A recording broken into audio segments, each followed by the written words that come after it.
Toxic positivity. Kita sering mendengar kalimat yang mengatakan apapun yang berlebihan tidaklah baik. Makan daging terlalu banyak bisa meningkatkan kolesterol. Berlari terlalu kencang bisa membuat kaki kita cepat pegal. Marah berlebihan bisa membuat kita sakit. Tetapi bagaimana dengan hal-hal baik?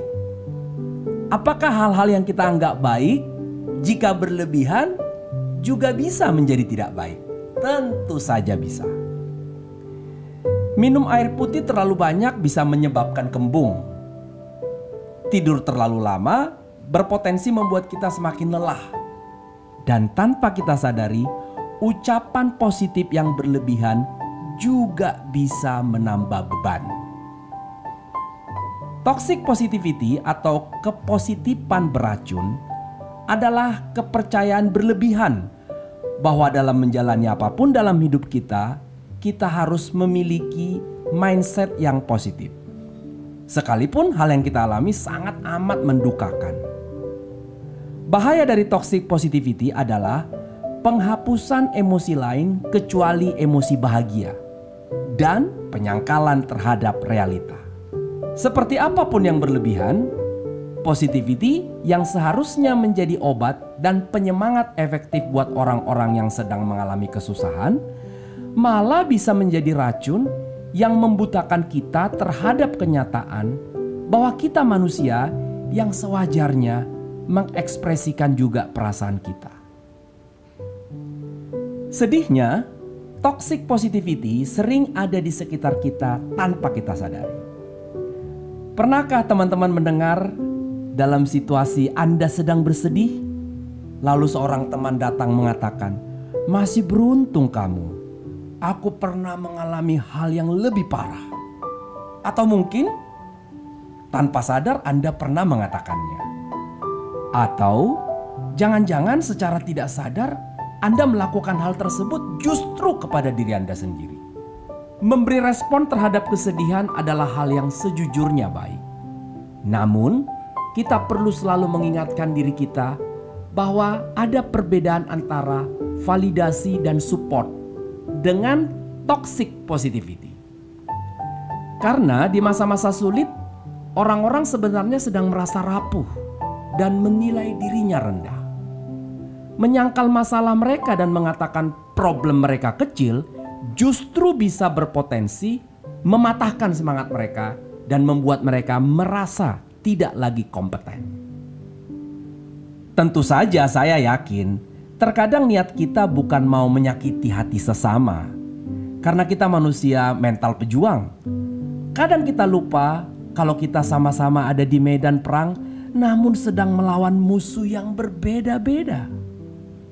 Kita lupa bahwa pedang kita mungkin tidak bisa menebas lawan dari teman kita. Saya sendiri sedang belajar bagaimana bisa lebih bijak dalam memilih kata-kata di saat saya menyemangati teman-teman dalam sesi motivasi atau dalam kesulitan tanpa memperkeruh suasana mereka. Begitu juga mengingatkan diri saya sendiri untuk menerima dan tidak merasa malu akan perasaan yang sedang saya alami. Untuk itu teman-teman, sebelum kita bersama-sama mempelajari bagaimana kita memberi dukungan terhadap orang lain tanpa toksik, berikut ini adalah ciri-ciri kepositifan beracun yang umumnya kita temukan. 1. Menggunakan kata-kata positif untuk menutup dan menghindari perasaan yang sesungguhnya. 2. Membuat seseorang merasa bersalah karena perasaannya. 3.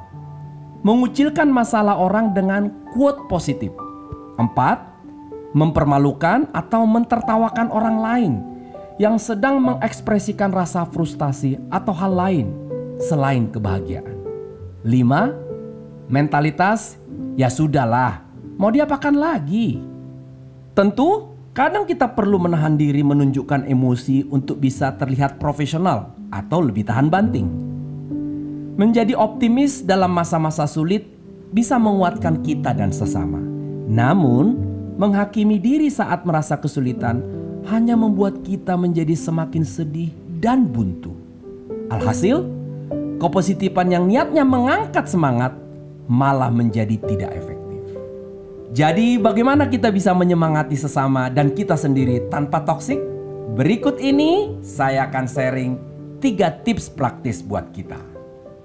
Tips 1. Gunakan empati. Dalam pergumulan, terkadang teman kita membutuhkan orang yang bisa fokus mendengarkan dengan sabar tanpa menghakimi. Dibanding mengatakan, jangan sedih-sedih dong, kamu harus happy. Cobalah berikan teman Anda ruang untuk berekspresi. Coba ceritakan apa yang kamu rasakan saat ini. Coba kita sambut emosi apapun yang dia mau keluarkan. Tips 2. Tetap optimis tanpa menyangkal rasa sakit. Tentu kita tidak mau teman kita merasakan sedih yang berlebihan. Tetapi dibandingkan kita mengatakan, ini kan hal biasa, masa begini saja Anda menyerah? Mungkin akan lebih baik jika kita akui keberadaan rasa sakitnya terlebih dahulu. Apa yang Anda alami ini memanglah berat dan sangat wajar apabila Anda kecewa. Saya ada di sini untuk mendukung dan membantu Anda melewati semua ini. Tips 3, menyadari bahwa terhambat bukan berarti hal yang buruk. Kita harus menyadari bahwa cerita hidup orang, batasan dan kemampuan orang berbeda-beda, dan itu tidak apa-apa. Kita tidak bisa memukul rata dan bilang, kalau saya bisa, Anda juga pasti bisa. Karena hal tersebut membuat orang lain merasa sangat terpuruk di saat mereka tidak mencapai standar yang mereka mau. Berhenti, bernafas, dan meminta bantuan tidak seharusnya dianggap sebuah kelemahan. Ucapan yang membantu bisa seperti, tidak apa-apa. Kadang hambatan memang diperlukan dalam proses perkembangan. Kira-kira apa yang bisa saya bantu? Yuk, kita kerjakan bersama-sama. Yang saya betul-betul sadari, hidup yang kita jalani ini penuh dengan liku-liku, ketidakadilan, dan kebingungan. Seringkali kita sudah mengusahakan yang terbaik, mengharapkan yang terbaik, namun mendapatkan hasil yang sebaliknya. Untuk itu, ambil waktu menenangkan diri dan izinkan hati Anda yang mengambil alih. Menjadi manusia memanglah bukan tugas yang mudah. Tapi Anda juga sudah bekerja keras dan Anda tegar. Mungkin hari-hari berat yang kita jalani sekarang ini tidak masuk akal. Semoga di hari depan kita bisa mengerti artinya. Teman-teman, mari kita sama-sama menguatkan dan saling mendukung tanpa harus menjatuhkan sesama. Saya Remaja Tampu Bolon, sampai jumpa di materi podcast selanjutnya.